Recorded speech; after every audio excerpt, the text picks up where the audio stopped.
Okay, guys, let's do a show, shall we? And let's have some fun. Happy Memorial Day weekend. All right? It's going to begin in just a moment. Don't leave your, computer. It's coming up.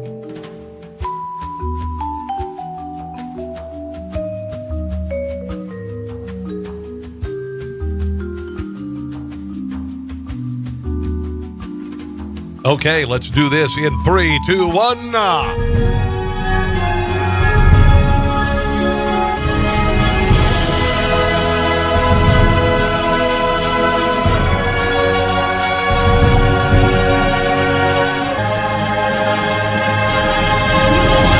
Hello and welcome to Rob Carson's What in the World? Look, kids, I got a haircut.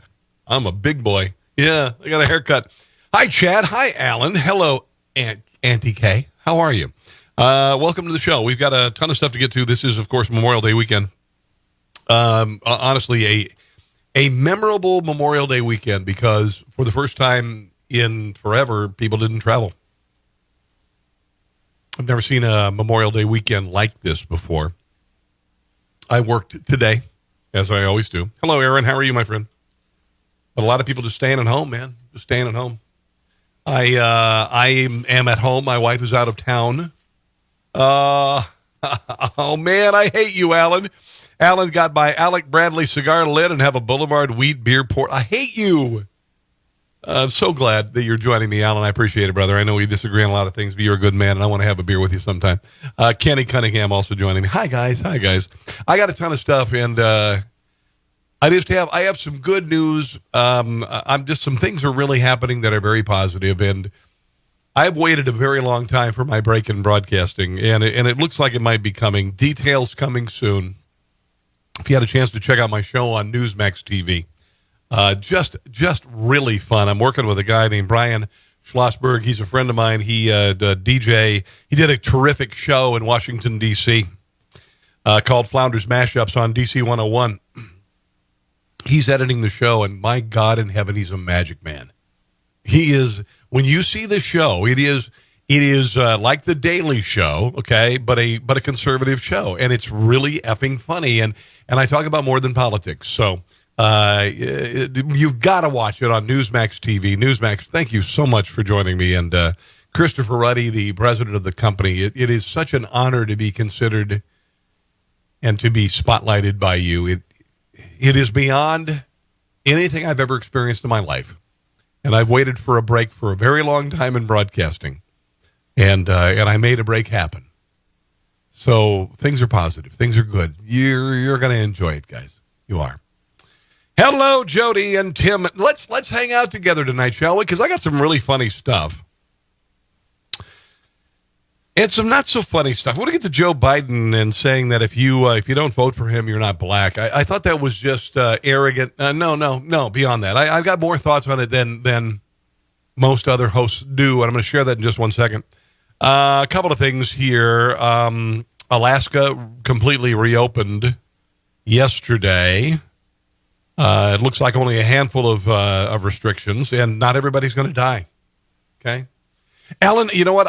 My show was supposed to be on tonight on Newsmax, but I think what they did last night is they ran it at 4 and 8 in prime time on Saturday night, and they're not running it today. I had mentioned earlier today, I thought it was on today. I don't think it's on tonight. That's why I'm here. Elder crisis in Pennsylvania highlighted this week when data released by the Pennsylvania Department of Health showed the average age of those who died of COVID-19 in the state 80 years old or more. And this is still a tragedy because people, any year of life you have, guys, I don't care if you're 80, 90, 100 frickin' years old, every year is such a gift to your God in heaven. But these are people who are dying. Deaths in nursing homes and assisted living facilities currently account for more than 68% of all the coronavirus-related fatalities in the state. This is in the state of Pennsylvania, and it's happening in New York, and it happened in New York, and the idiot governor of the state of New York, douchebag Andrew Cuomo, he put people with coronavirus in nursing homes, and thousands died. And now he's blaming it on the Trump administration.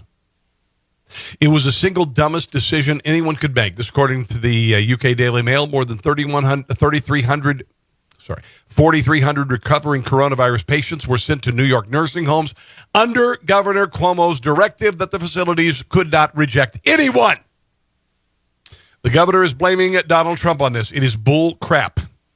Even Governor Cuomo, the main proponent of the policy, has previously called nursing homes the optimum feeding ground for the virus. It was the single dumbest decision anyone could make if they wanted to kill people. Daniel Aberney said of the directive. Daniel, pardon me, pulled his 88-year-old father out of a Brooklyn nursing home where more than 50 people have died. His father later died of the virus at home. He said it's not rocket science. We knew the most vulnerable, the elderly and compromised, are in nursing homes and rehab centers. New York Health Department declined to comment after being told of this person.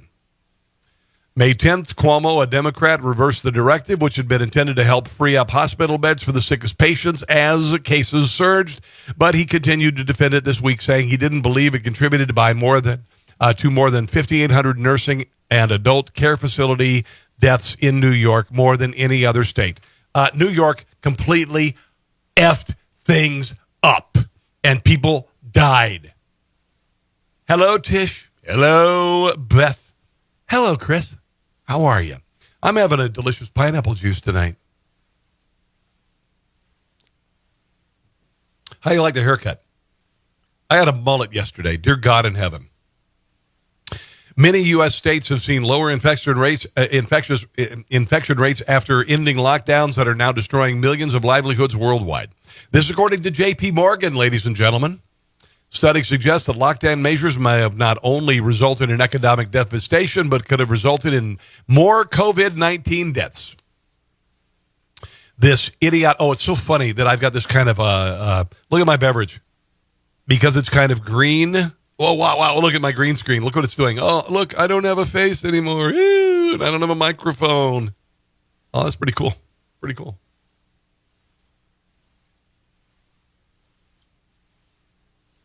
These idiotic restrictions are killing people. How about that? These idiotic restrictions are killing people. Absolutely ridiculous. Absolutely ridiculous. I'm going to go ahead and just text someone real quick. I know you're very busy, but I wanted you to know that I am on Facebook Live at Rob Carson. I won't bother you again. Have a glorious evening. That was somebody kind of important, and I'm not going to say who it is. But I wanted to, send that text. Okay. So anyway, the shutdown is killing more people than it didn't. In California, the state of California, more people are dying of suicide than have died of coronavirus. This is unbelievable. The naysayers, the fearmongers have been wrong all of the way. It started with Imperial College in London, and it is not ended. People are finally saying, you know what, I'm done. Where I work today, people were wearing masks. When I went to the grocery store, people are saying, you know what, F you, and your social distancing measures, they're absurd. They're absurd on the face of them. They are absurd that you think that being 6 feet from somebody, it will save you, but 5 feet from somebody, you're cool. Dear God, are you that effing stupid? Are you that stupid that you think that being 6 feet from somebody is going to save your life, but 4 feet, you're dead? I went and got my hair cut today, and I had to wear a friggin' mask in this place. The woman cutting hair said, it's a company policy. We're going to make you wear a face mask. I said, fine. I had to wear the damn thing for 20 minutes today to get my hair cut. I will not do it again. It's stupid. And I have been eaten alive. I have lost friends over this because I said it's nonsense. It is not the Black Plague. It is not that. It never has been. And that a close down of the country was an overreaction. Imperial College was where it came from, and it has been disproven again and again and again and again. Open up the damned country. Open up the country.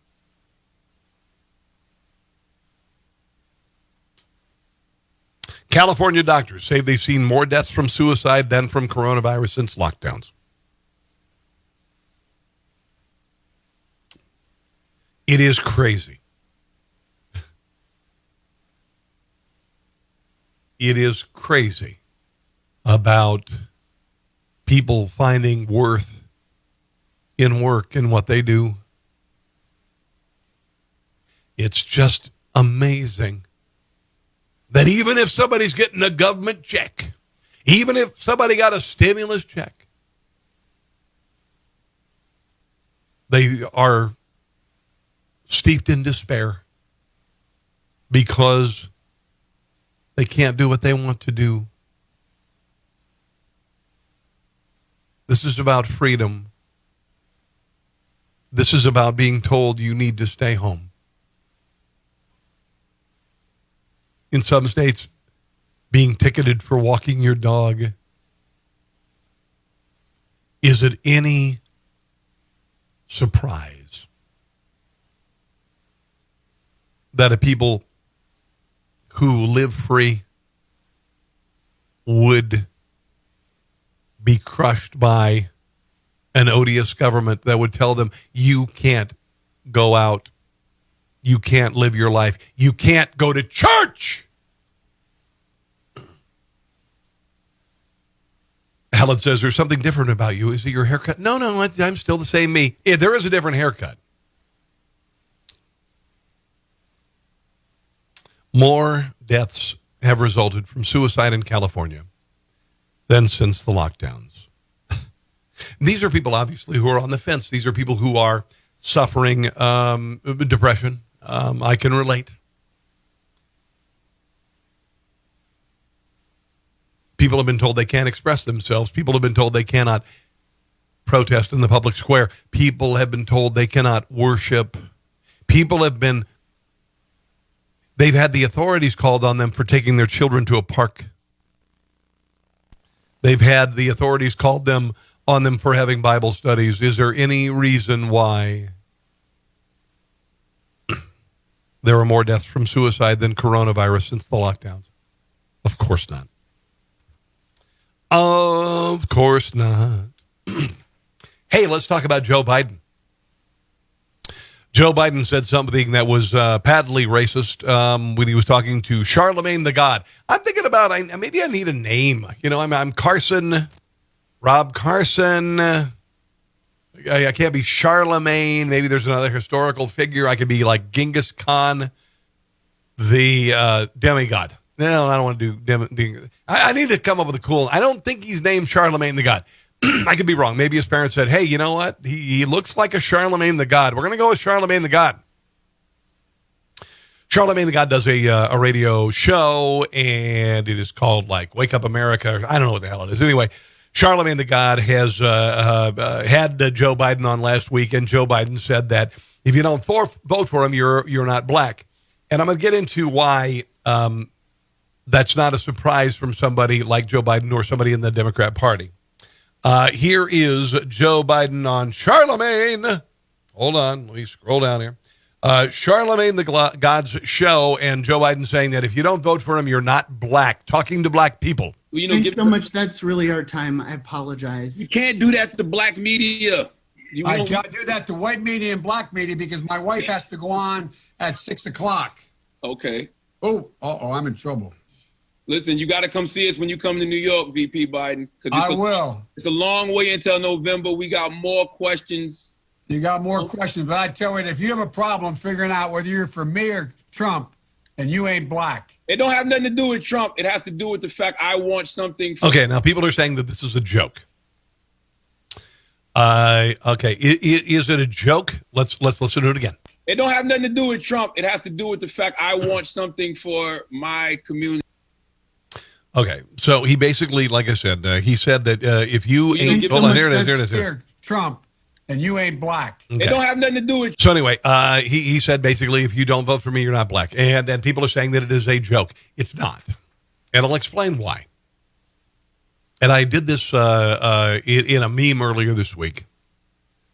And I said that the Democrat Party asked the black voter to service them until election day, and then the day after, they leave some money on the dresser and they leave. And I thought it was a pretty good analogy.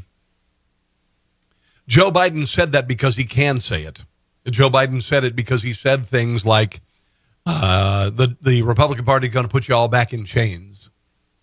Hillary Clinton said, I am in no ways tired. The Democrat Party has been a puppet master for the African-American community for decades. They are the party of Jim Crow. They are the party of slavery. They are the party of Orville Faubus. They are the party that continually promises that things are going to get better for the black community, and they never do.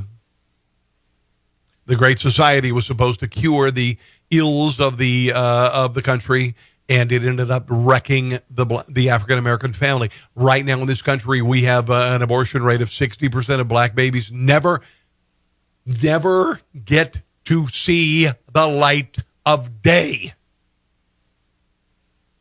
60% of black infants in the womb never live to be George Washington Carver, to never live to be Oprah Winfrey. They never live to be Clarence Thomas. They never live to be anything.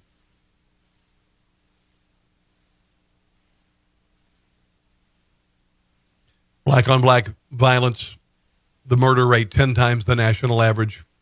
Black incarceration rates are through the ceiling. The Democrat Party has wrought this upon African Americans, and every time they attempt to move on, somebody like Joe Biden comes along and says, if you vote for somebody else, you're not black. Hillary Clinton talked about a Republican plantation, but the plantation is the Democrat Party. Whenever someone tries to move on to the Republican Party or being a conservative, they are branded. They are trying to escape the plantation, and the hounds of the media and other Democrats chase them down and try to drag them back. And that's not an inflammatory analogy. It's very true. Joe Biden said what he did because he could. Joe Biden said what he did because he felt it in his heart, and he believes it to the core of his soul. Here is Charlemagne the God's response to that. I believe this is on MSNBC. Takeaway from the conversation. My overall takeaway from the conversation was I heard him, talking about, things that he did for black people back in the day. But, what have you done for me lately is my motto. I see black communities all across America catching hell regardless of who's in the White House. And, people like to bring up coronavirus and how it's hitting black people the hardest. Well, that's because we have a bunch of underlying conditions created by systemic racism that... No, not created by systemic racism. No, you're wrong. And the only difference that I agree with Charlemagne the God is that he is absolutely pinning everything on everyone else other than the African-American community. And there has to be some sort of responsibility here. It is not just systemic racism. And I'm going to tell you, I grew up when I was a kid, and dear God in heaven, I can't relate to the black experience. I can't imagine turning on the television and having all the people on television be white. But I also grew up in another time where there was a great deal, and I was Generation X. I was the first generation to forget about color, and I was raised on things like Schoolhouse Rock and Alex Hazley's Roots and Good Times and the Jeffersons, and these shows took on racism, and I thought we'd moved beyond it, but somebody decided to drag us back to 1968. And the black American community, and you cannot just blame this on someone else. You cannot blame a murder rate 10 times higher than the national average on somebody else, Charlemagne the God. So I have a real issue with you. You seem to be a pretty smart dude, but you cannot blame everything. And you cannot blame everything on, I'm not blaming everything on Democrat policies, okay? But you cannot blame everything on someone else, sir. There has to be responsibility. There has to be responsibility on why 80% of African-American fathers are leaving their children with a mom. There has to be a reason why many African American women are having multiple children with multiple fathers. That is not systemic racism. That is a choice. Here we go. Have never been fixed, and like I said before, if you created legislation that hurt, then you have to create legislation that helps. It's just that simple. Like, the whole system needs to be dismantled and rebuilt, and he's been a very intricate part of that system. Whether you're talking about, in 84 with the mandatory minimum sentences for drug dealers, or you're talking about 86 with the crack laws that gave you more time for crack cocaine and powder cocaine. Are you talking about the 94 crime bill? Like, he was, really one of the people on the front. Okay, very, very well-versed, I would assume quite clear on all of those pieces of legislation. Line when it came to the war on drugs and mass incarceration. So I think that, if he wants to be president, he needs to fix that. He needs to really, really, help the people that have helped Democrats all of these years. Okay. Now, the one thing he's missing out of all of those things is that the bills about like crack cocaine, I don't believe necessarily directed at African Americans. They were directed at the plague of crack cocaine. It just so happens that more African Americans were using it. Okay. That crime bill he was talking about in 1994 was racist.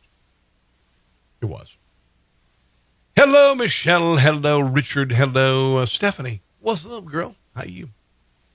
Here is Harris Faulkner. She's wonderful. She's the host of Outnumbered on Fox, talking about this. And she's married to a white man, and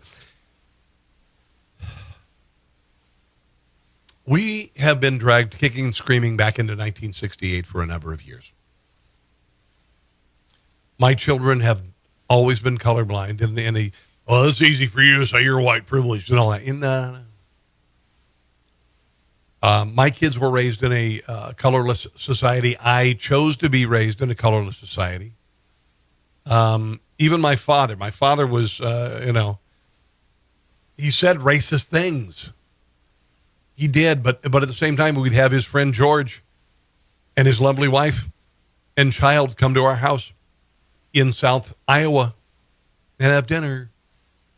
It was curious. I was very curious because, I was like, 8 years old, and there's this black kid, and we hung out, and he was like looking at my hair, and I was looking at his hair, and we played together. And then suddenly, years ago, maybe 10 years ago, maybe as the Obama administration, maybe a little before, suddenly some people wanted to drag us back to 1968 again. And listen, there are still incidents of systemic racism and whatnot, but a lot of it is and must be the black community needs to be held responsible in many ways. We've seen a culture of violence. We've seen a culture that celebrates in music and videos, whatever, movies, the drug culture, the thug culture. Yeah, I said thug. Oh my God, I'm a racist. Misogyny, the dumbing down of the language, the dumbing down of everything, the demonization of kids who do well in school, not giving kids in inner cities, black kids in inner cities, an option for an alternative with regard to education. And how many have suffered through that? And how many have climbed out of it? Condoleezza Rice. Here is Harris Faulkner talking about Joe Biden's hurtful comments. I've been fighting against this notion that you're not black enough unless you think a certain way, you vote a certain way, you speak a certain way, you do certain things. My whole life, I grew up military, pretty much neutral along the zone of can we all just get along no matter what we look like. I have biracial daughters, Melissa, you know them. This is more than just a little offensive. It is short-sighted. It is a blind spot for this former vice president. He should have gotten up immediately on whatever venue microphone he had. I would have said it for him immediately right there in the one that he already was in. on the Breakfast Club and say, you know what? Let me restate that. But I think this says it better. It is black voices for Trump and their statement. I'm just going to read the first couple of sentences. White liberal elitists have continuously dictated which black Americans are allowed to come to the table and have a voice. It is clear now more than ever, following these racist and dehumanizing remarks, that Joe Biden believes black men and women are incapable of being independent or free-thinking. Oh, no, it's not just Joe Biden. It is the Democrat Party. It has been the Democrat Party forever. Hold on one second. Hold on one second. I have to send this here. Facebook. I've got somebody who wants to check out the show right now, and unfortunately, he's not able to do that. Hold on, guys. I apologize. It's kind of important. Rob. Sorry. Dot. Carson. Dot 39.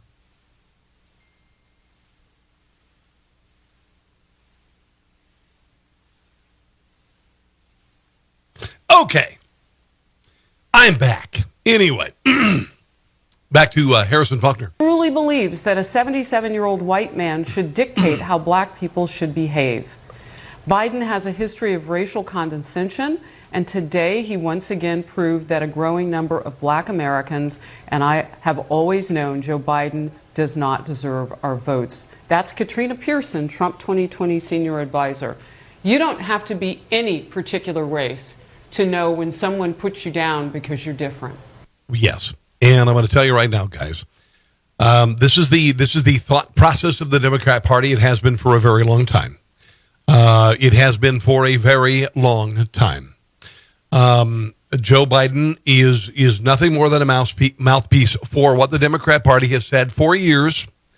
Let me see here. I'm going to compose a note, and then I'm sorry. I apologize.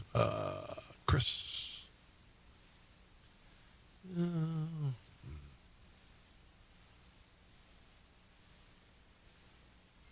Okay.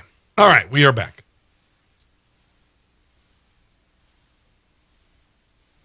Pardon me, guys. Just emailed you the link. All right. Let's move on. I apologize, guys. I am trying to talk to somebody who wants to check out the show. For good reasons. All right, let's move on. Harris Faulkner talks about this, and back to the this is an arrogance of the Democrat Party that has been stated for years and years and years. Democrats have always been very. They've taken the black vote for granted. They have.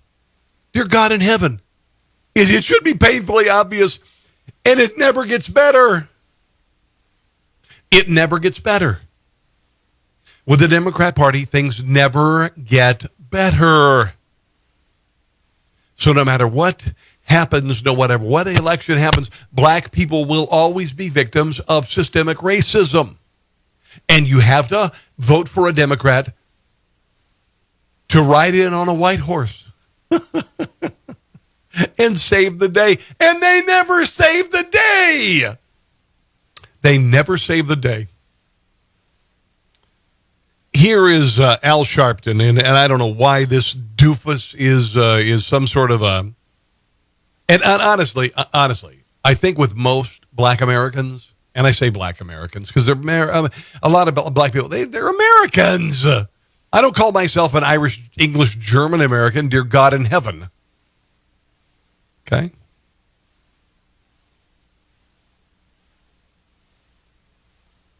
Hold on. I know I'm live there, period. Okay. Anyway, they're Americans. Why don't we call Asian Americans? Why don't we call Liberian Americans? Why don't we call them Russian Americans? Why don't we call people Irish Americans? Why don't we call people Vietnamese Americans? Why? Yes, I understand slavery. Dear God in heaven. I have thought about this for decades, about the lost lives and generations to slavery, dear God. But that doesn't mean necessarily that black people in the country immediately assume they're African. Okay? Here's Al Sharpton. I don't know why he's a mouthpiece for this. He hitched his ride on Jesse Jackson, who hitched his ride on Martin Luther King Jr. Neither of them, honestly, they stand in the shadow and they are lame. Hold on, I gotta go real quick. I just had a friend request that I need to approve. Confirm. There you go. All right. But these people were a shadow. Jesse Jackson was a shadow of Martin Luther King Jr. He was on the balcony at the Lorraine Motel in Memphis in 1968, 69. I can't remember. I was just an infant. But they are shadows of what Martin Luther King Jr. was, because Martin Luther King Jr. was a Republican. Jesse Jackson hitched his wagon to the Democrat Party and liberalism. They are shadows. I don't know what it is. I never have understood this, how I could become. How is it that some African American leaders are able to become immediate spokespeople for African Americans? Okay, how you can become maybe you're a reverend, maybe you're the Reverend Wright, whatever, and you can suddenly become an African American leader. I'm just going to go ahead and declare that I'm a white American leader. I live in a cul-de-sac. I live a very white. Actually, I don't live in a cul-de-sac. I live on a street. I lived in a cul-de-sac for a long time. But, honestly, I should declare myself as a white American leader because I have all the fire. I'm a firebrand. I am white. I live in a neighborhood with a fenced-in yard and 3 dogs. I watch HGTV at night. What else do I do that's really white? I like kind of like Nickelback a little bit at times. They're pretty cool. My wife and I watch Property Brothers. What else makes me really white? I like wheat beer occasionally. I'm really white. Okay. So maybe I should suddenly become a leader of some sort of a white movement. Anyway, Al Sharpton is somehow a leader, even though he can barely put a sentence together. Not a terribly intelligent man. But here he is talking about the comments of Joe Biden, again, saying that you ain't black if you don't vote for him. Well, I watched the interview that he did with Charlemagne the God. And first of all, Charlemagne the God is... I've got to come up with a better air name. It's got to be... I've got to be a historical figure like John Paul II, the superhero. Nah, that won't work. As respected as one can be in the black community and in general. There's no way he's pressing someone in an interview on behalf of Donald Trump. He presses everybody in interviews. And ironically, the questions he was raising about Vice President Biden, I raised and others have raised in interviews. He presses me when I go on the show, and we're friends, and he speaks at our conventions and all. He's one that wants answers. So I think that his being something other than black is as ludicrous as saying that I'm going to be in the Rockettes when Radio City opens up again. I can dance, but I can't do the Rockettes. I really did not need that visual. I just suddenly saw Al Sharpton wearing fishnet stockings in a chorus line. Little weird. Okay. So here are, this is kind of interesting. This is a Students for Trump montage of African-American black kids talking about why they are black but don't support Joe Biden. So if you have a problem figuring out whether you're for me or Trump, and you ain't black. Oh, Joe Biden thinks I'm not black? Joe Biden does not think I'm black. Joe Biden said, if I don't vote for him, I'm not black. Joe Biden does not think I am black. Joe Biden doesn't think I'm black. So I've got a message for Joe Biden, who doesn't think that I'm black if I don't vote for him. Joe Biden doesn't think I'm black because I'm not a Democrat, but let me tell you this, Joe Biden, you cannot shame me to run back to your Democrat party. Like this guy. I'm black, okay? I don't support Joe Biden. I support Donald J. Trump. Thank you very much. I am black, and I am not voting for Joe Biden. I am not voting for Democrats. I am voting Trump all the way. I'm black, and I'm not voting Joe Biden. I'm voting Trump 2020. Do you realize how dangerous it is that these people are saying, I said these people, I'm a racist. But these black people are saying that they support Donald Trump. Do you realize how dangerous that is in this country? It's like being a conservative on Facebook or Twitter or YouTube. Even worse, though. If you're a black person and you support the Republican Party, you are going to be shamed. You are going to be... They're going to try and gather you up and bring you back to the Democrat plantation. It's happened this way forever. I made this analogy years ago when Hillary Clinton said that there was a Republican plantation. The plantation has always been Democrats. And when you try to escape ideologically, and again, this is a metaphor, when you try to escape ideologically from a group where most of your people are and you try to leave, that is an escape.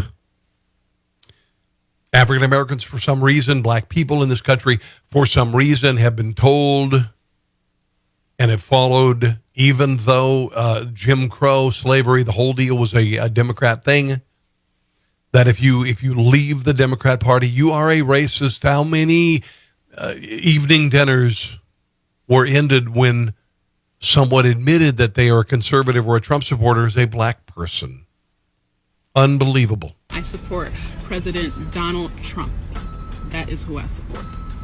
I'm black, but I don't support Joe Biden. I support President Donald J. Trump. I'm black, and I don't support Joe Biden. I support Donald Trump. Go, Mr. President. I've been black all my life. I've been Republican all my life, and I'm going to be... Most people, black people, were closeted. They couldn't say these things. I don't know who did this, Students for Trump. They found people and they said, by God in heaven, I am proud to be this. Maybe it's because Donald Trump ushered in the lowest black unemployment rates in the history of the country. Maybe that's part of it. Maybe they're finally getting that the Democrat Party just wants service from the black community until Election Day, and the next day they walk away leaving money on the dresser. GOP to the day I die, and I do not need Joe Biden or any other old white man, for that matter, to tell me who to vote for. Just because I'm black does not mean that I'm obligated to vote Democrat. That just proves to me that he is not for black people and that he just wants the black vote. Joe Biden, you do not own black thought. The fact that you thought you could coin the term ain't black and you could say that we ain't black if we don't vote for you is disgusting. You don't own the black vote. You don't own us. And this just proves the racism of the Democratic Party. Boom. There you go. Okay. You get the point. You get the point. I would hate to be a part of a party. Well, you know, it happens on the Republican Party too, I guess. I am a conservative, all right? I differ with very hardcore Christian conservatives. I believe in lower taxes, smaller government, strong defense, strong borders, and I don't care if gay people get married. You know, oh my God, I'm a charlatan, whatever. I don't care if some states want to make pot legal. I'm not for legalizing all drugs that are illegal now. No. But if Kansas wants to make pot legal, hell yeah. You know, whatever. If the people want it, that's fine. Okay. Gay people want to get married, that's fine. I am pro-life because I was a fetus. Okay. I don't care what ideology you're a part of. Human beings need to live. If you are a liberal, you are a fetus. Why are you better than that person in the womb? The only thing separating you from that fetus is a wall of flesh and a stage in development. Okay, let's see who else has something to say about Joe Biden. Tim Scott, Senator Tim Scott had some things to say about Joe Biden saying if you don't vote for him, you're not black. South Carolina Senator Tim Scott with us now. Mr. Senator, do you think you've got in South Carolina something to teach Governor Cuomo of New York and Governor Murphy of New Jersey? You going to teach them a lesson? I'm going to move this forward just a skosh, guys. It don't have nothing to do with Trump. There it we has are. to do with the fact I want something for my community. I would love to see Take a look at my record, man. Joe Biden says, you ain't black. Response to that, Senator? Wow. That is the most arrogant, condescending comment I've heard in a very long time, and that's saying something. The man who sponsored and led the charge on the 1990s crime bill that locked up more African-American males than any other piece of legislation, and President Trump comes along and through his criminal justice reform corrects the absolute mistakes made by Joe Biden. For him to make such an arrogant, ridiculous comment to, if you think about the numbers, 1.3 million African Americans voted for Trump. He's saying to 1.3 million African Americans that you're not black? Who in the heck does he think he is? That is the most arrogant, outrageous comment I've heard in a very long time. I agree. And the reason why he made the comment is because he knew he could. It backfired, but he knew he could. Okay, let's move on to other stuff. Donald Trump. One more thing about Biden. One more. With his interview with Charlemagne the God, he also talked about prison and why people are in prison. This is very pandery.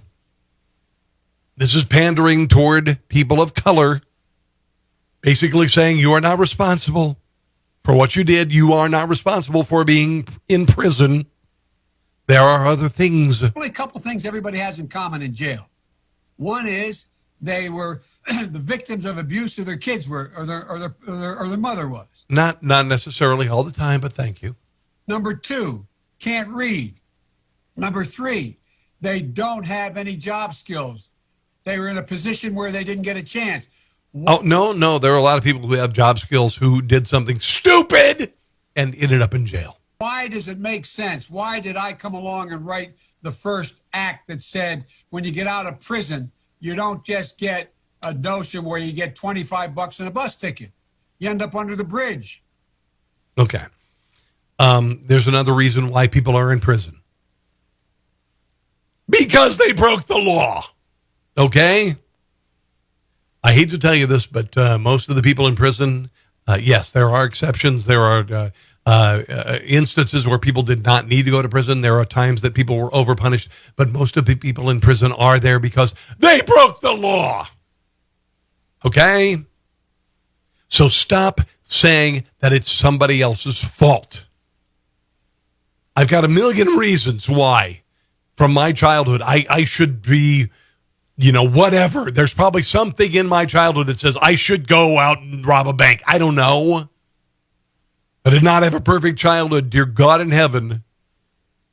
But at the same time, people are in prison for a reason. They broke the law. And at some point, I don't care what it is.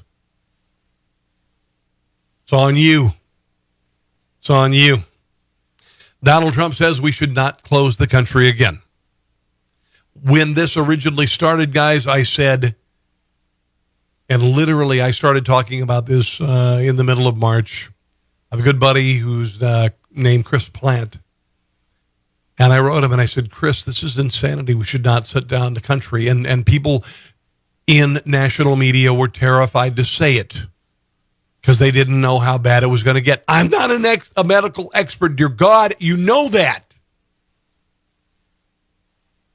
But I knew that this wasn't the Black Plague. It wasn't going to happen again. I looked at models, scientific models other than Imperial College, and I said, this doesn't make any sense. Why are we closing down the country? And then as I learned more about people who are dying because of it and their advanced age and their comorbidities, that this is not a population-wide pandemic, and the reason why people have taken it that way is because they watched too many damn zombie movies and too many pandemic scenarios. This has never been the Black Plague. This was never going to kill 2 million Americans. It was not going to happen. It wasn't going to happen. And I was right. All of my friends in media, they were going, Rob, what, really? God dang it. Just pay attention.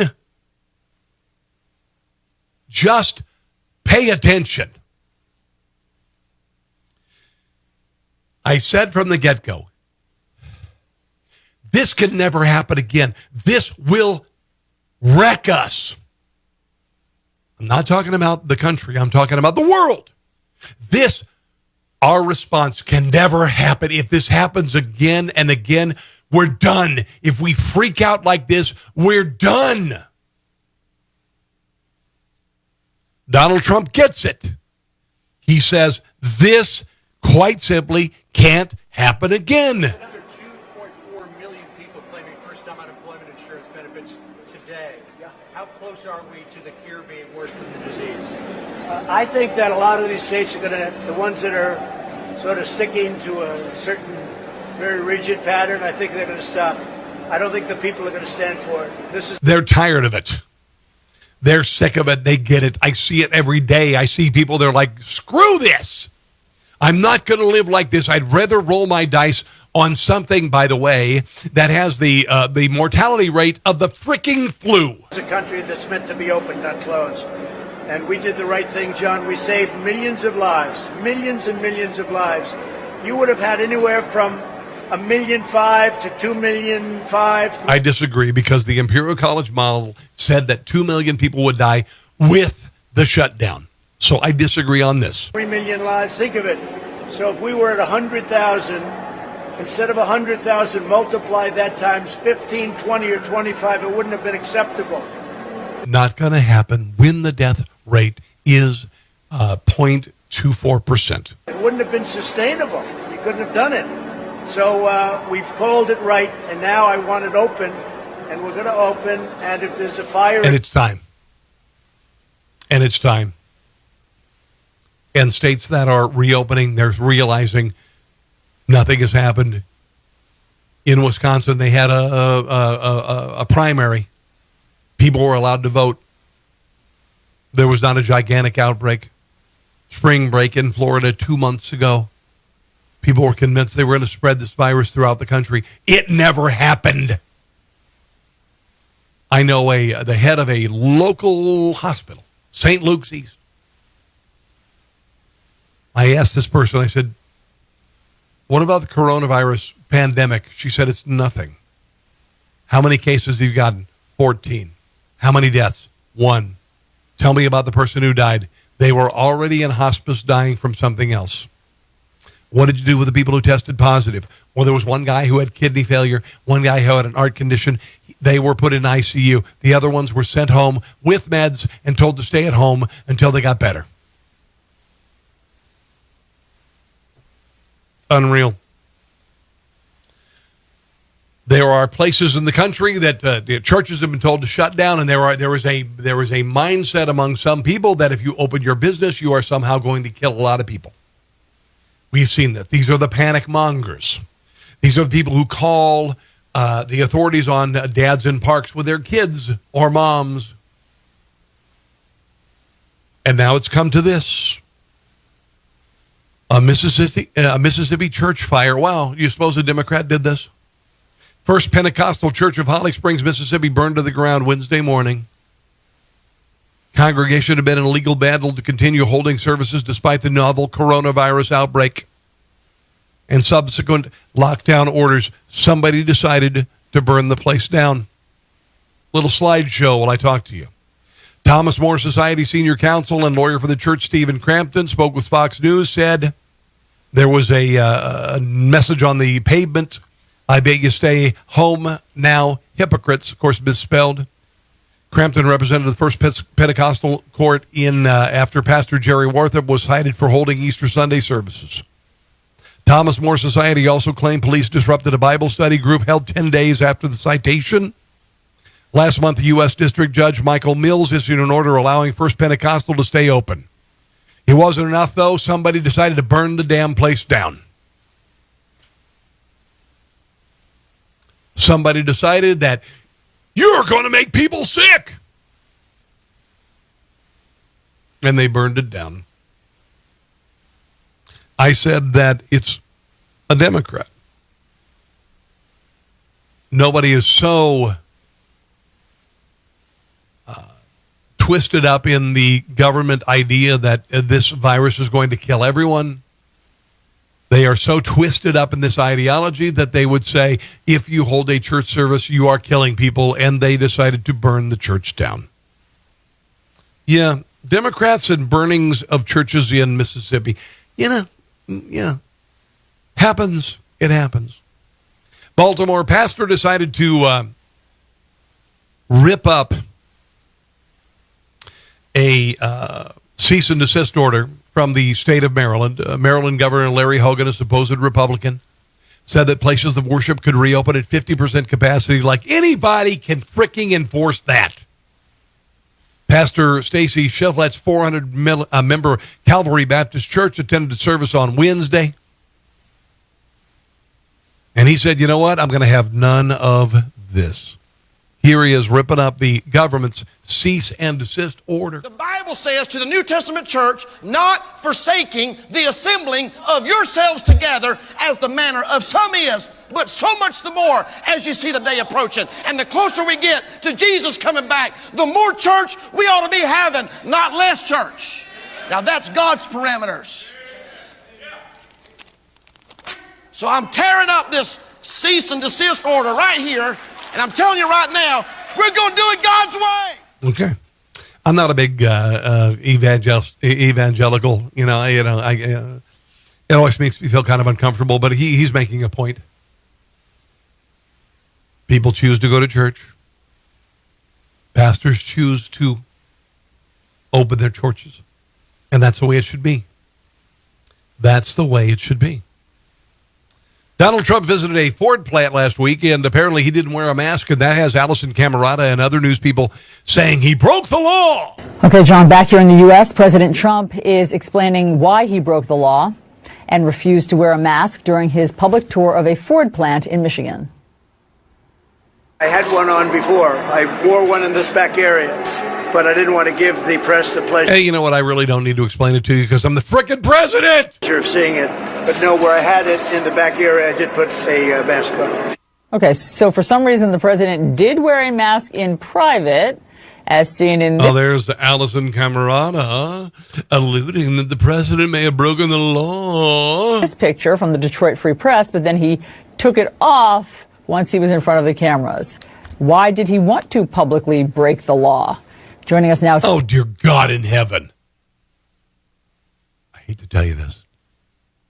I've broken the law a few times, too, not wearing a freaking mask. You know why? Because I'm not going to wear a freaking mask. Okay.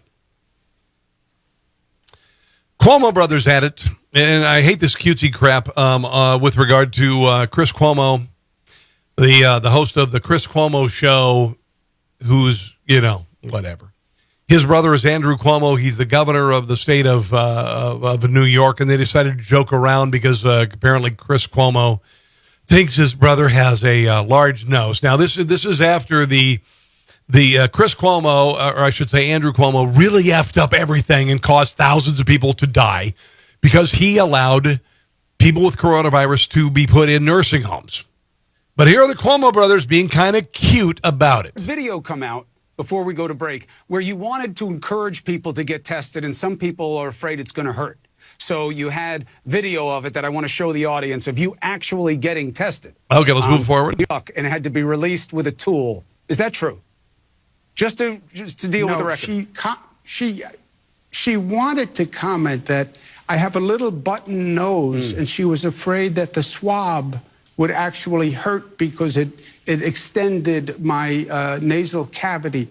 The proboscis you're issue. speaking about the delicacy of the nose. And that's what, you know what, I understand. This is the normal swab I'm holding up here. Okay, now, here's the joke. For everybody at home. A very valuable object. There's only one company in the entire country that makes these up in Maine. All right, here's the swab. Is it true that this was the swab that the nurse was actually using on you? Oh, yes, my policies only killed 4,000 elderly people, but I'll go with your joke. And oddly enough, if you're a Democrat, you could light that on fire and go hunting people. And that at first it went into your nose and disappeared, so that in scale, this was the actual swab that was being used to. Remember when you gave me nuggies as a kid? Oh, yeah, that was awesome, and the people died and all that. But you know what? We're just brothers. Hit up that double-barrel shotgun that you have mounted on the front of your pretty face.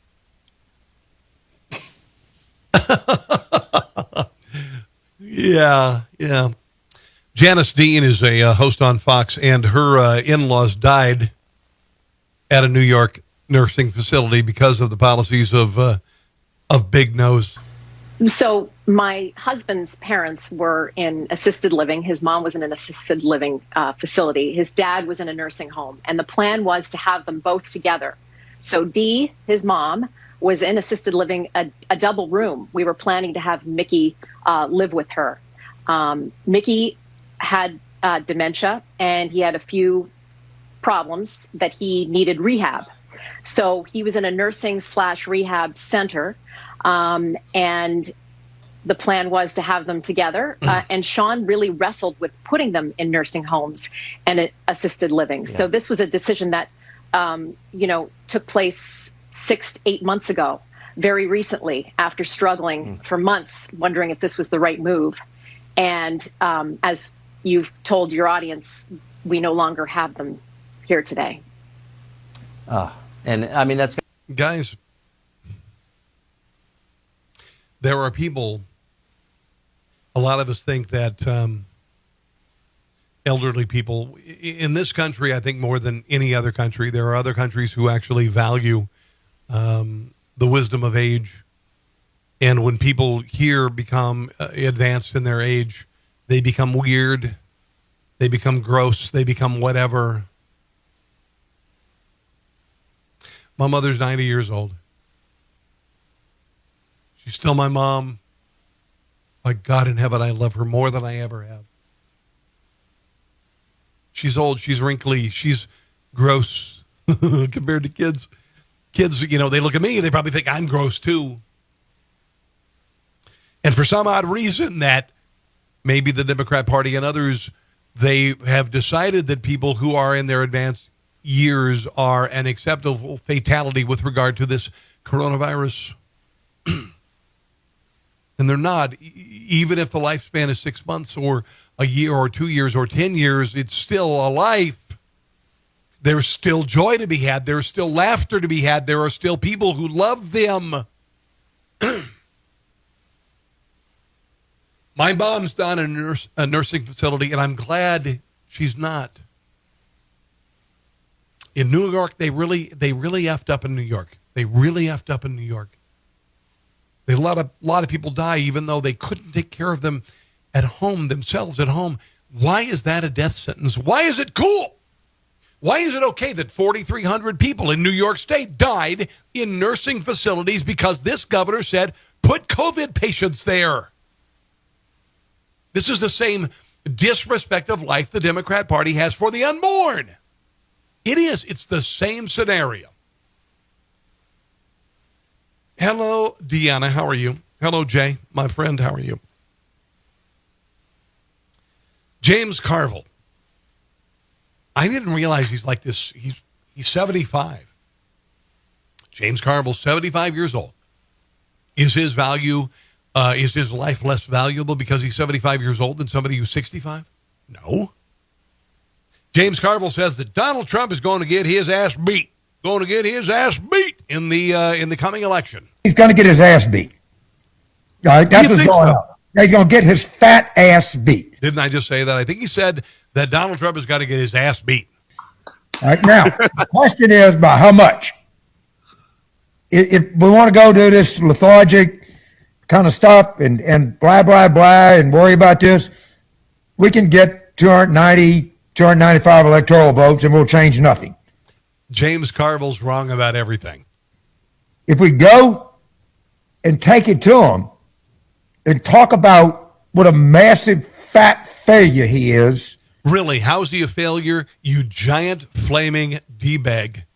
What has he done that is a failure? Sir, he has he brought back African-American members of the workforce, the lowest African-American rate of unemployment in the history of mankind, the same way with most women in the workforce.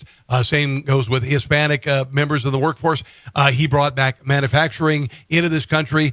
Failed Democrat policies. They have clawed and scratched at what Donald Trump has wanted to do for decades and never have gotten it. And you're saying, and the only reason you, sir, dear God, the only reason you are saying that Donald Trump is going to lose is because you freaking hate him and you are calling a man who is the president of the United States a fat ass. Then we can run away with this thing. And you can defeat, idea is not just to defeat Trump. You have to defeat Trumpism. What is Trumpism? Believing that America can be great again, right? You have to defeat the idea.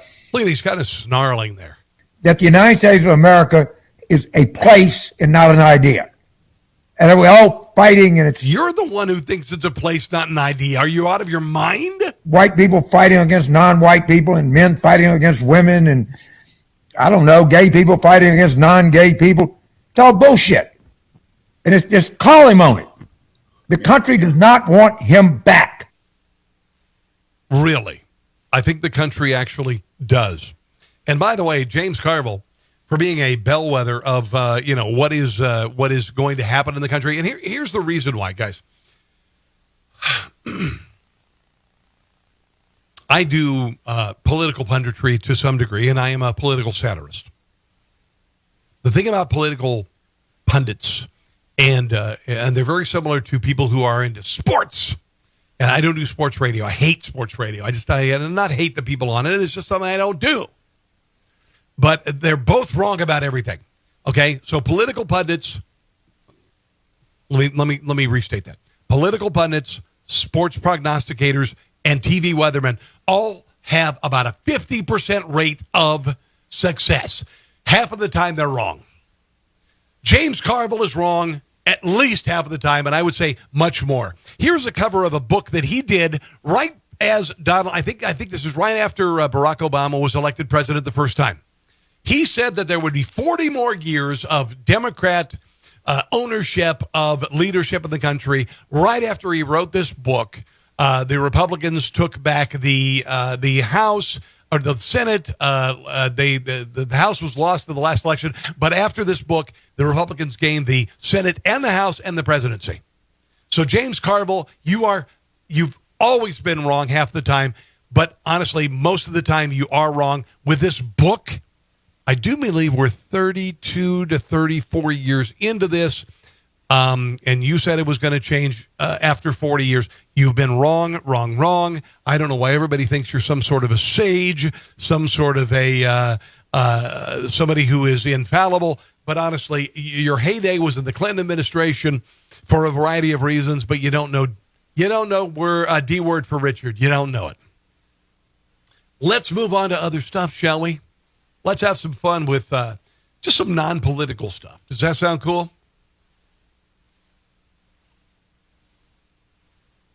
This happened in China.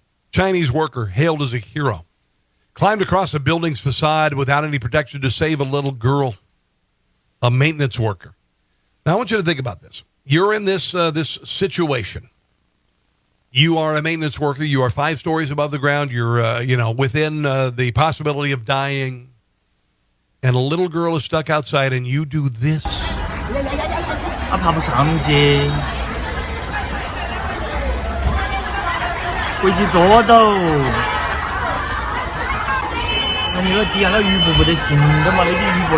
They're down there. They're ready in case she falls. Watch this.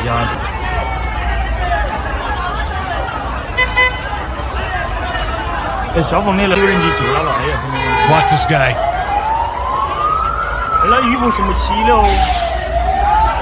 Spider-Man, Spider-Man. Look at this. You're a stud. Come on, buddy.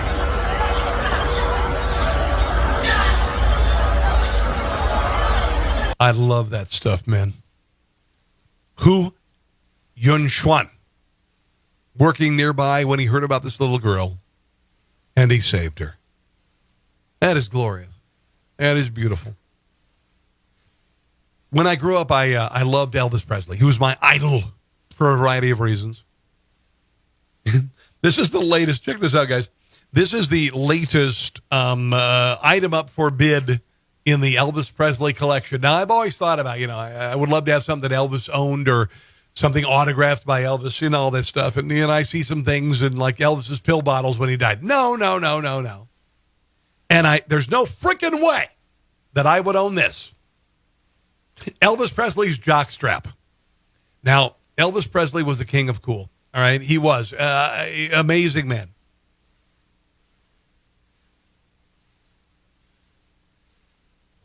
Who needs that as a jockstrap? I guess it's too much money, not enough time, and you say, you know what, on my jockstrap, who wears them anymore? Do they still sell them? I always hated them. I didn't like wearing underwear with your butt hanging out. I hated them. Don't like jockstrap. They're terrible. Who came up with the jockstrap? You don't get enough support from regular underwear? What do you? But anyway, Elvis, who wanted a bejeweled jockstrap? Elvis, what the hell? Seriously, dude? Are you walking around wearing a jockstrap with this? But really? I would love to have a million things by Elvis Presley. Honestly, I think if somebody gave me Elvis Presley's jockstrap, I'd say, I'm cool. I'm going to go to Pawn Stars. I'm going to get rid of it. Because, no. This is a really wild video. I want you to watch this. Because a woman defies gravity. She gets hung up in midair. Okay, I want you to watch this video. And I want you to go, holy, really? Watch this.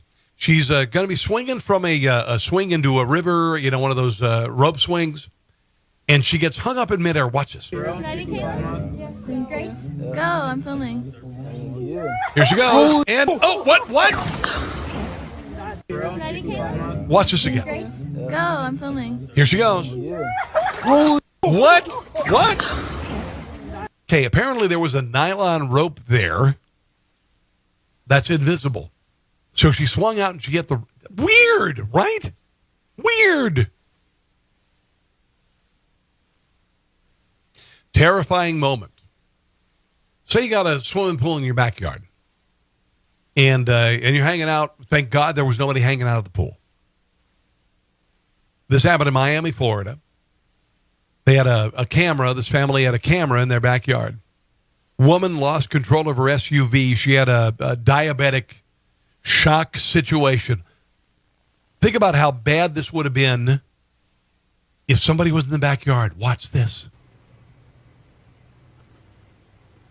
Doody-doody-doo. Just hanging out at the pool and what? What?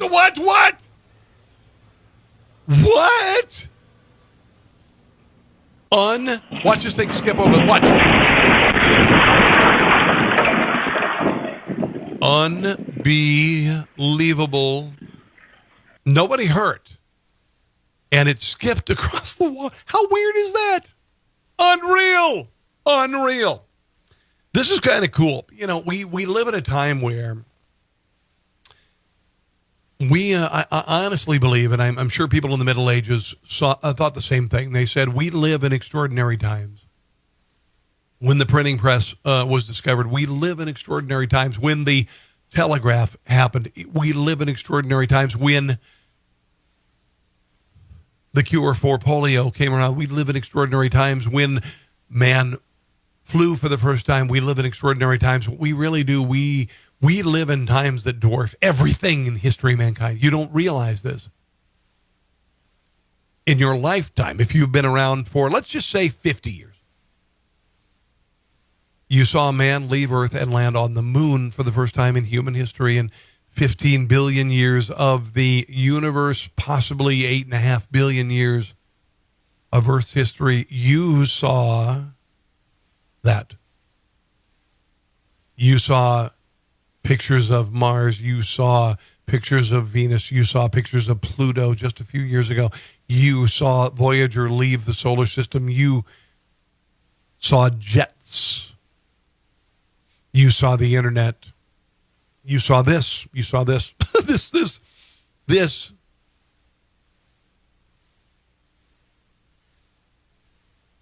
The greatest invention in the history of man. It is. You saw the internet.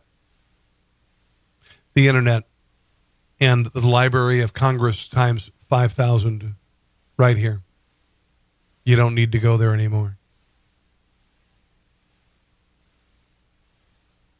You live in extraordinary times. I shudder to think what the future looks like because, my God, we've seen so much.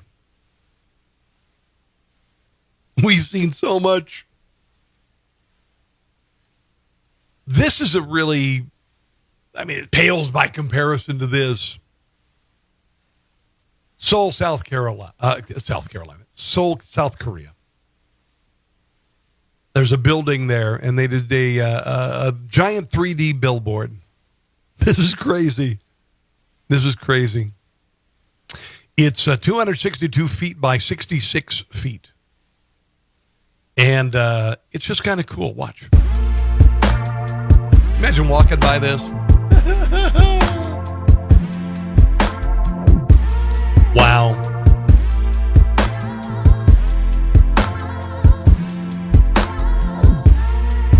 $262 feet.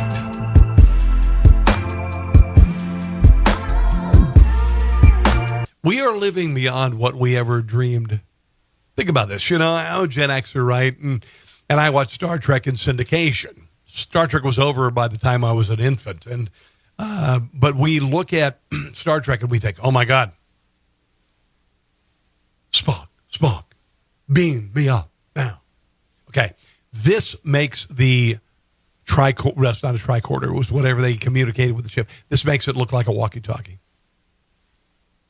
This cannot beam you up. That could happen, and I don't doubt it one little bit. But this is so far advanced on what we dreamed of Star Trek being. We are seeing so many things that are just,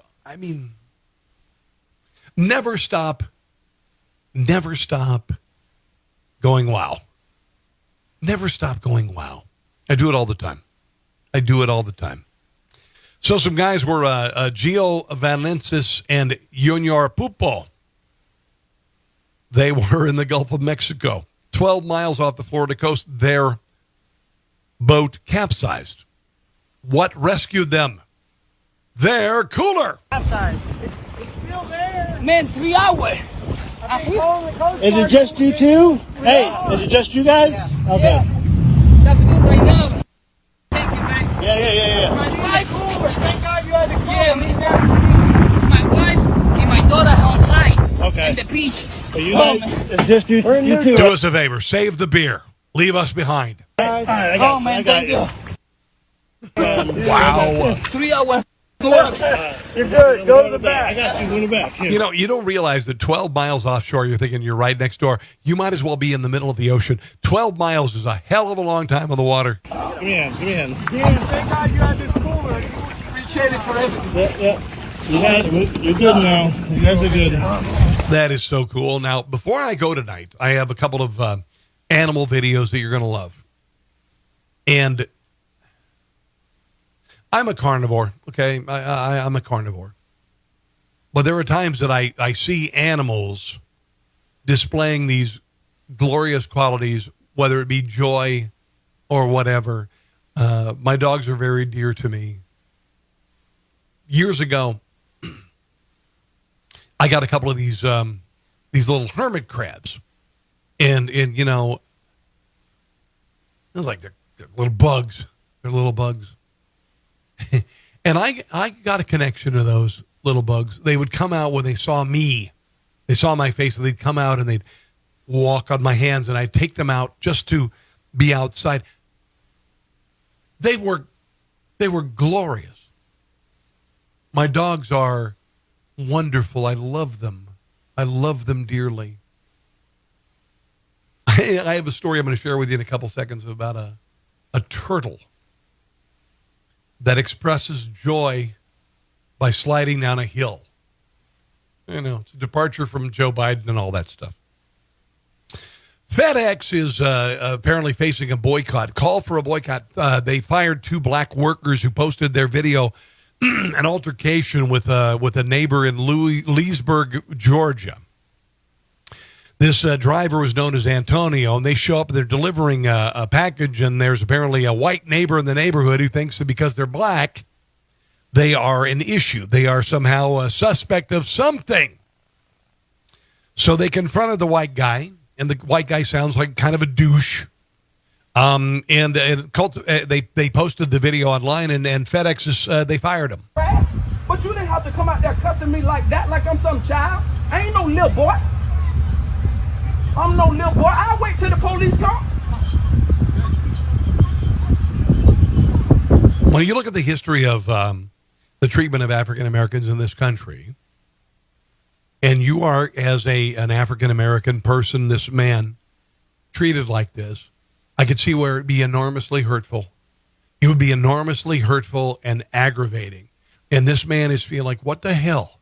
God dang it, no matter what I do, no matter what I've done that is positive in my life, you, sir, suddenly think because of the color of my skin, even though I'm just doing my damn job, I am suspect.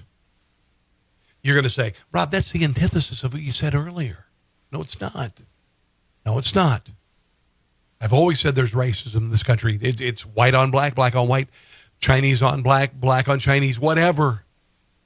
But I could see this man being so frustrated. This is what I do. I'm just here delivering packages, and I get this douchebag showing up in this neighborhood because of the color of my skin, saying that I'm suspect. This is hurtful. I could see where this FedEx driver was not only pissed off, but hurt by this. It's like, what have I done?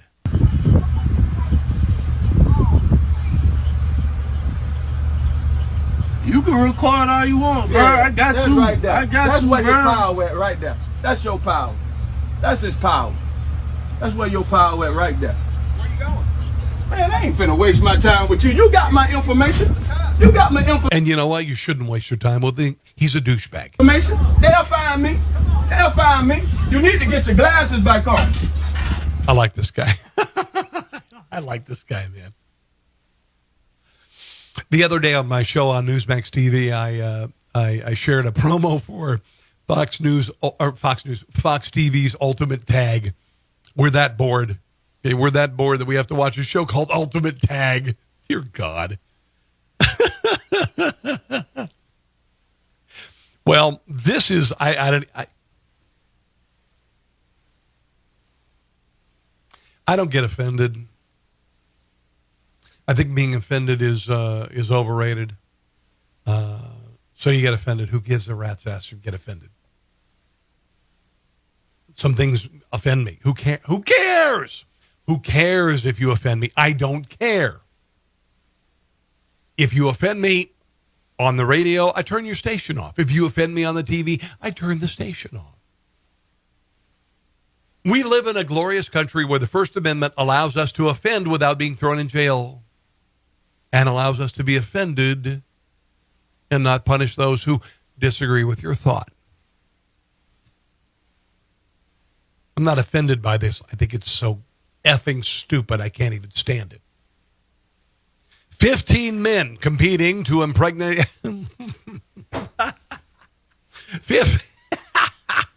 I hope it's artificial insemination. 15 men competing to impregnate a 41-year-old divorcee. Now, if you're just a model and you're a guy trying to make his way in TV, what the hell? You sold your soul. Why would you sign up for this? I could see where you sign up to go on an island, starve yourself to possibly win Survivor. I could see you be an Amazing Race. But you are signing up for a show where your goal is to impregnate somebody with your seed. You're not going to be married. You're just going to make a baby with her. You think this is cool? It's called, the hell's it called? It's called Inseminate Me. No, it's actually called Labor of Love. Labor of Love. Here is the promo for Labor of Love. Just when you think that the Western culture can't collapse anymore, they bring up something like this. With most dating shows, I, of course, never thought I'd be 41 and single. First comes love, then comes marriage. Here's to a love story. But May 21st, Christy wants to put a baby in the baby carriage. I'm ready. Let's have some kids. 15 daddy wannabes Sudden fatherhood is terrifying. compete for love and then some. What labor actually feels like. Hosted by Kristen Davis. I want an invitation to the baby shower. Done. Labor of Love delivers May 21st on Fox. Dear God in heaven, no. No. A couple of reasons. I think the creation of a child requires people being committed to one another. I've had friends who are gay, single, gave up on having children and said, okay, I'm just going to go ahead and get a artificial inseminator or whatever. Not a competition show. Not a competition show. I'm going to do 2 more stories, and they're going to be animal stories. Because honestly, I'm kind of done. I'm kind of done for tonight. There's too much stuff going on.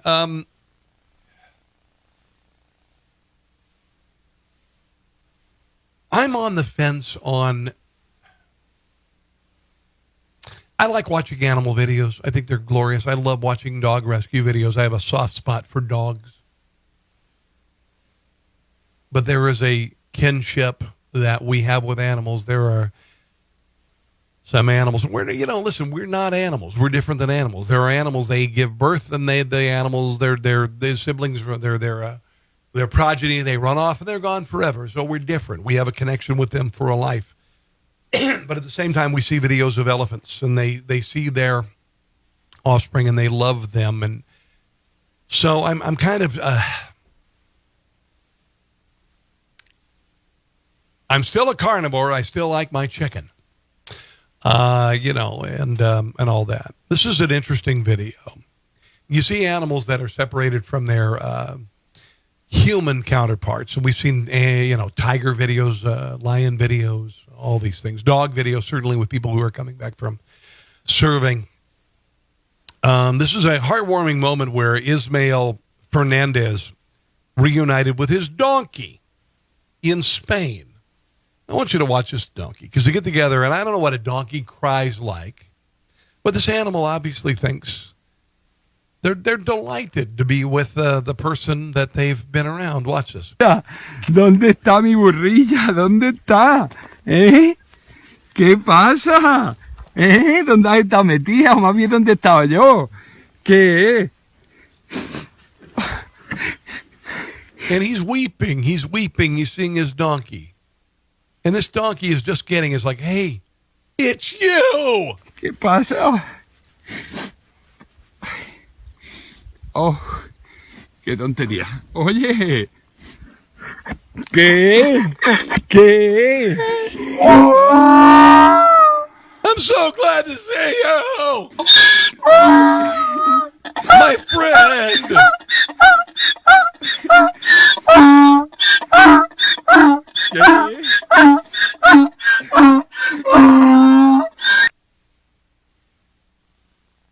When I've been without my dogs for a couple of days or a week, it is a glorious reunion, man. When you're a parent, your children, they come and they run to see you when they're infants and they're toddlers, and then you kind of become, Dad's home. It just happens. Hi, Jeremy. How are you? And Charles and Greg. It's good to see you guys tonight. You will always get joy from your dogs when you get home. I'm not a cat guy. Maybe cats do that for you. I don't know. And I mentioned my hermit crabs, these dumb little crabs. And I love those little animals. They'd see me. They wouldn't come out of their shells until they saw me, and they'd come out and they'd crawl around, and they were curious. And I'd take them out, and we'd play with them under the tree. So silly. So silly. My thoughts on Veterans Day coming up, or Memorial Day, I should say, coming up. Watch this. Pet tortoise. Ricky Bobby. 45-kilogram, 90-pound African sulcata tortoise. Given to Christina Young and her sister in Santa Clara, California when she was 15 years old. Don't know how old she is now, but this tortoise. Animals can experience joy. They can experience joy and they can experience fun. You don't think that from a tortoise, but this tortoise has figured out that it can climb up a hill and slide down, and it's fun. A turtle. You don't think of turtles as loving life. They just crawl around. This is so cool. I love this. Watch this. Here we go. The turtle, here we go. And he does this every day, by the way. He does this every day. Watch this tortoise. Watch the smile on his face. Slide. Get in his place. Yay! I cannot with him. I love that. Yeah. No, on video. Let's do it again. Watch him. He knows what's going to happen. He's getting out here on his slide. And he's sliding down there. Not with him. I love that, man. I absolutely love it. My God in heaven. Guys, I want to thank you for joining me tonight. It is Memorial Day, and obviously our thoughts have been clouded by coronavirus and the pandemic. And Memorial Day is always a reason to sell mattresses and cars and all that stuff. And many of us don't think what Memorial Day is all about. We enjoy freedom because many people died to defend that freedom. And it started with the Revolutionary War, and it's continued with regard to the sovereignty of ourselves and other nations. And more than any country in the history of mankind, we have had whoops, get out of here, turtle. Darn it, get out of here, turtle. But we've had the well-being of other freedom-loving people in mind when we freed France, when we freed Germany, when we were instrumental in freeing the Soviet Union, when we've been the greatest voice of freedom and individual freedom and liberty in the history of mankind. A lot of our citizens have died prematurely to defend those freedoms. We don't think about the ultimate sacrifice. We think about our lives. We live every day, and we know we're going to die. But how about when you're 19 years old and you go to Omaha Beach and you die thousands of miles from home, never living your life? It's happened millions of times. Before I go, I want to pay tribute to a couple of veterans in my life who are no longer with us. My father, Leon, World War II veteran, died in 1994. My uncle, Gail, died in the late 80s, early 90s. I don't remember. I was a kid. He was a World War II veteran. My uncle, Lloyd, who helped free Berlin in World War II. My brother, Richard, who was a U.S. Navy veteran who died in 2004 at the all too young age of 38, not in combat. And to those who are living, my nephew, Thad, who's an Afghan war veteran. And to my brother David, who is an Air Force veteran. They're living. It's not about Memorial Day, but it's about remembering their service. We can never comprehend the sacrifice they made. Dear God, can you imagine losing your life at 20 years old or 21 or 22? Alone and cold in a jungle, in a desert. We can never not remember them. Can you imagine where you are right now? Maybe you've got a comfortable little home and you're 45 or you're 35 or you're 50 or 60 or 70. and you have lived your life and you never had to worry about losing your life at such a young age in a field of battle. That's why we're here. That's what Memorial Day is all about. So while everybody's barbecuing and having a good time and all that, I always think of those who passed, and I know you do too. So it's time for me to go. Ba-ba-ba. Thanks for joining me tonight, guys. I hope you enjoyed the show. The absurd, the political and whatnot. If you want to write me personally, carsonontheradio@gmail.com. You can also follow me on Facebook at Rob Carson, Twitter at Rob Carson, YouTube channel Rob Carson Show, and of course on Newsmax TV. Just go to newsmaxtv.com. You can find out where my show airs. It is called Rob Carson's What in the World. Okay? Have a glorious evening. God bless you. God bless those who have passed before us. God bless our living veterans as well. And I'll see you soon. Bye.